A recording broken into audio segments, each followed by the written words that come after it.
Anasema anafanya mambo yote kwa shauri la mapenzi yake. Kwa Kiingereza anasema kwamba the counsel of his will. Sawa? Yaani kwamba Mungu anakaa afu mapenzi yake anamshauri. Amen. Ndipo anafanya jambo. Haleluya. Tumepata kitu Kwa hiyo ili kitu kifanyike lazima aongoze na shauri la nini? La mapenzi yake. Amen. So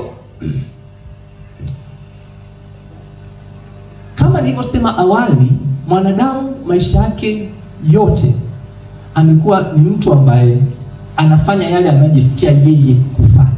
Amen. Lakini sio yale ambayo anaongozwa na nani? Na Mungu.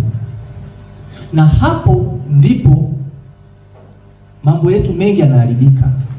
Kazi, afya, elimu, utumishi na kila kitu. Haleluya.